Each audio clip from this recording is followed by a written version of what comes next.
Welcome to The Sound of Economics. I'm Bryn Watkins. And I'm Anya Quinn. We'll be with you through this new series of podcasts about economic policy, brought to you by Bruegel, the Brussels-based think tank specialised in economics and economic policy. Each episode of The Sound of Economics will look at one of Europe's big economic policy debates. We'll discuss why it's important and explore some of the work that Bruegel researchers have done in the area. Today we're going to discuss European fiscal rules, especially those which apply to the euro area. Are the current rules working? And if not, how could we improve them? Okay, so what actually are these fiscal rules? Well, fiscal rules are budgetary rules that help a government set tax and spending levels. The aim is to achieve a sustainable balance between income and expenditure over the medium term. Governments can set their own national fiscal rules. In the European Union, for instance, and especially in the euro area, states have agreed to let the European Commission oversee this process. So, fiscal rules are a legal framework for government spending, and in the EU, a lot of this is implemented by the European Commission. Yes, exactly. That's important because the Commission can discipline countries if it thinks they've broken EU fiscal rules. It can also suggest changes in policy. These fiscal rules impact overall government spending. This means that they can indirectly impact areas like health, education or welfare, areas that really affect citizens' daily lives. But in the end, these choices are made by national governments. On the other hand, spending too much can also have consequences. States can find themselves unable to pay for services or cover debt repayments. Recently, EU fiscal rules have become the centre of a debate about economic policy in the Eurozone. Some feel that the EU's fiscal framework has led to bad policy decisions. This might have made the crisis worse and slowed the recovery. In March, finance ministers from 8 Eurozone countries, including the Netherlands and France, wrote to the Commission complaining about the current system. Italy has long been calling for a fundamental change to the rules. But how did we get to this point? The first rules were introduced in the 1990s during the creation of the euro. They formed the basis of the Stability and Growth Pact. This restricted the annual government deficit of member states to 3% of GDP. Overall government debt had to stay below 60% of GDP. These numbers were largely based on common sense rather than economic theory, and the aim was to maintain stability by limiting inflation and preventing overspending. In the 2000s, many member states broke the rules, including Germany and France. In fact, in a recession, you might need a deficit above 3% to cover welfare spending and support growth. In 2005, the rules were reformed to make them more flexible, and later, during the crisis, they were changed again, this time to make them stricter. But the rules are now much more complicated, which has thrown up a whole new set of problems. Bruegel researchers Gregory Claeys, Zsolt Darvash and Alvaro Leandro have looked at the current EU budget rules. They outline a new system in their paper, A Proposal to Revive the European Fiscal Framework. The EU's fiscal framework was particularly criticised during the recessions that followed the great financial crisis. We asked Bruegel research fellow Gregory Claeys what he thought the main problem was. The rules at the time that they wanted to apply, they were based on an indicator that is the structural budget balance, that is very difficult to measure in real time. The structural budget balance is a fiscal indicator based on a government's budget balance. The budget balance is the difference between a country's revenues and expenditures, but the structural budget balance is adjusted to account for the cyclical position of the economy. This means the structural balance takes account of whether the country is in a period of growth or recession. It also strips out large one-off payments, like bank bailouts. So in 2012, they believe that the structural budget balance was at some level. And in fact, when they recalculated it the year after or 2 years after, 3 years after, they realized that they mismeasured it. And because they mismeasured it, they gave bad recommendations. So, a bad estimate of the structural balance leads to bad policy recommendations. During the crisis, the Commission demanded major fiscal consolidation from some member states. We're talking about measures like reducing spending or increasing taxes, which improve the structural budget balance, but can have serious economic side effects. So how valid was this? Since the beginning of the crisis, the errors that they made is bigger than the fiscal consolidation that they ask. So they ask at least 0.5% of GDP of consolidation every year. But basically the margin of error is always bigger than 0.5, always. And it's sometimes, and especially during the peak of the crisis, it goes through the roof to 2%. So what we say is that you cannot use an instrument which is asking a consolidation of 0.5, if the errors that you make by measuring this is more than 0.5, because then it makes absolutely no sense. The structural balance is calculated by combining various data and assumptions about a country's economy and spending. This makes it very complex and sometimes unreliable. Zsolt Darvash thinks that the structural balance is unreliable for two reasons. So one source of unreliability is related to the cyclical position of the economy, and the second source is related how this cyclical position is translated into the budget balance, and this estimation also involves a number of errors. Just the 1 year revision, so revision in 1 year later, of the change in the structural balance is typically amount to 0.5 to 1% of GDP, which is large and even larger than the fiscal adjustment the government has to do under the European fiscal framework. It means that the structural balance is not a suitable indicator for actual fiscal planning. When the structural budget balance is recalculated using real figures rather than predictions, the figure turns out to be different. So this means that recommendations made using the structural balance often turn out to be wrong. As we mentioned earlier, finance ministers across the Eurozone have pointed out problems with the current fiscal rules. The Netherlands brought it up as part of their EU Council presidency, but Italy has been at the forefront of the movement for reform.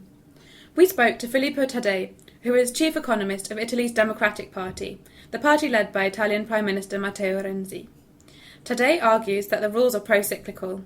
This means that they encourage spending cuts during recessions, when the economy actually needs a boost. I would say that the degree of fiscal tightening that was introduced at the peak of the second recession, the one of 2011, was detrimental to the growth prospect of the Eurozone. In that sense, it was suboptimal, and in that sense, it was probably one of the reasons of the current, let's say, disappointing economic performance across the Eurozone. This disappointing economic performance is what many observers focus on when looking at the current rules. Other commentators believe that the current rules are an improvement on the previous system, despite being more complex. Well, one thing for sure, it's better than we had before. Jochen Andritzky is Secretary General of the German Council of Economic Experts. The council advises German policymakers on economic issues. What was implemented over the last couple of years improved in a couple of areas, but has a high cost in terms of higher complexity. So, for instance, if you prevent the rules to be procyclical, that's inherently complicated because it's so hard to measure the cycle and how to calibrate structural balances. So we can see that the EU's fiscal framework developed over many years. It's been modified various times, but has grown increasingly complex. Redesigning the system from scratch is unrealistic because it would require treaty change, but the system we have now is not optimal. Reforming it once again might be the best option. Bruegel scholars Gregory Claeys, Zsolt Darvash and Alvaro Leandro propose a new framework. They want a rule that limits government expenditures, dropping the structural balance as an indicator. We asked Zsolt to summarise their proposal. We should design fiscal rules in terms of an indicator which is under the control of the government, and there is one clear indicator for that, that is public expenditure. So what we propose is to use a measure of public expenditures which excludes unemployment benefit payments, because that's very cyclical. The scholars also suggest excluding interest payments and large one-off payments like bank bailouts from the calculation. So our rule proposed to set a limit on the growth rate of this adjusted aggregate for public expenditures, excluding unemployment benefit payments, interest and one-off payments, corrected for the level of public debt. This leaves an indicator based on government expenditure, and this is then used to set targets. A public expenditure rule excluding unemployment benefits and one-off payments would allow governments to borrow in order to cope with negative shocks. So, for example, the government could bail out a bank without this impacting how much they can spend elsewhere. In the medium term, debt levels would also be taken into account in order to keep debt at a sustainable level. So Gregory, Zsolt and Alvaro propose fiscal targets based on government expenditures, and the growth in this expenditure is what would be limited. But how exactly would the limits be calculated for each year? We asked Gregory to explain how expenditure growth would be limited under the new rule. Your expenditure should be limited by your potential growth plus inflation, because your potential growth is in real terms. So you need to have your expenditures in nominal terms, so in euros. You are allowed to increase it by your real potential growth plus the 2% target of the ECB. Potential growth is how much a country's economy would be growing if it were using all of its resources efficiently. This is a prediction, so to some extent it is still an uncertain indicator. But estimates of potential growth are more accurate than those of structural budget balances. Basing the rule on potential growth would also make it easier for governments to stabilise the economy. So it would be counter-cyclical in good times and restrain expenditure in good times, but it would also help in bad times by giving more leeways to government. So it's better in bad times and in good times. Looking back, would a fiscal rule based on this proposal have led to different recommendations?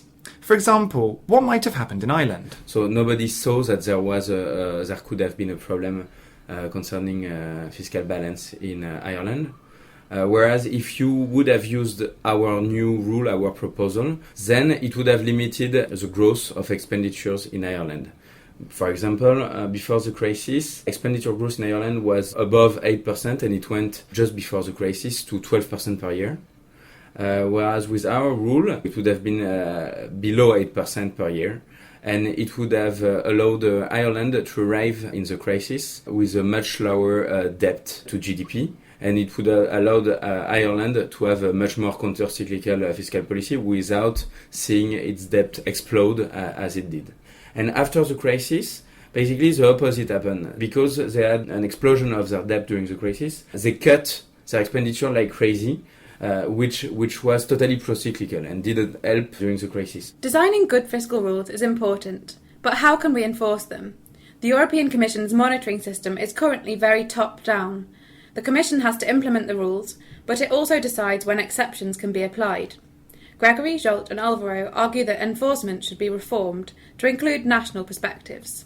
We also propose to change the surveillance of the fiscal rule by establishing a European Fiscal Council composed of independent experts and the chairs of the national fiscal councils of European Union countries. This European Fiscal Council would monitor member states' fiscal policies.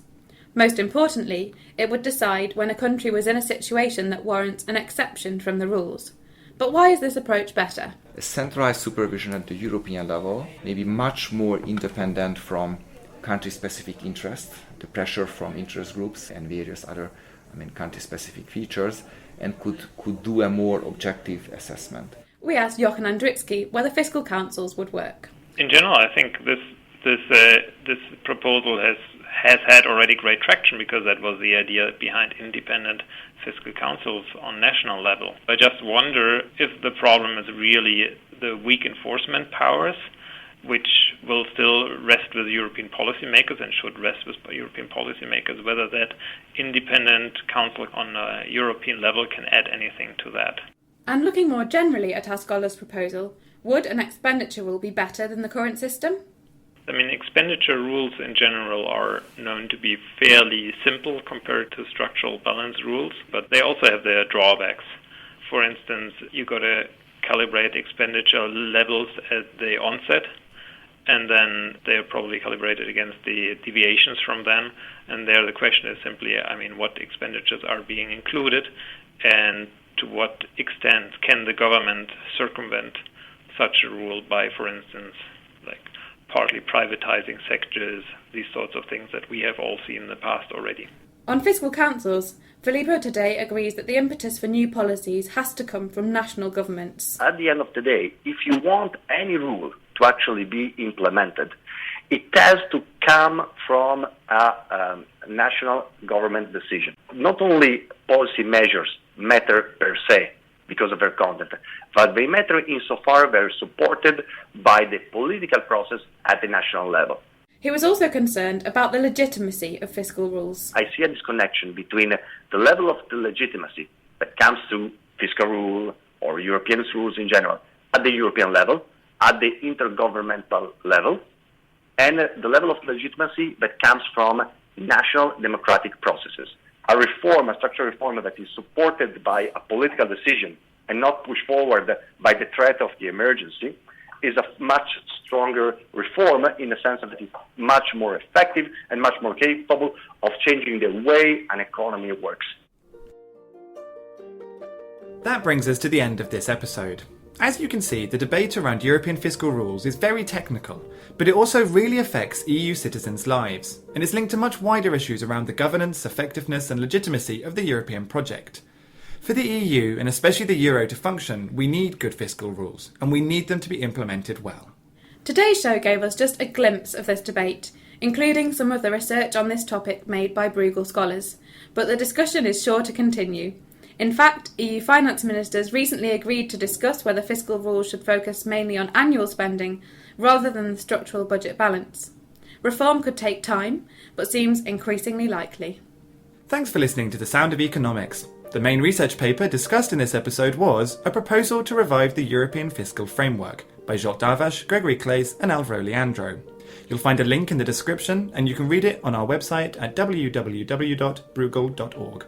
You can also find a paper by Zsolt Darvas which explores the accuracy of potential output estimates, one of the main factors that influence both potential growth and structural balance measurements. There is also a wide range of blogs and papers about EU fiscal policy and European governance, available on our website. We hope you'll join us again for The Sound of Economics. See you next time.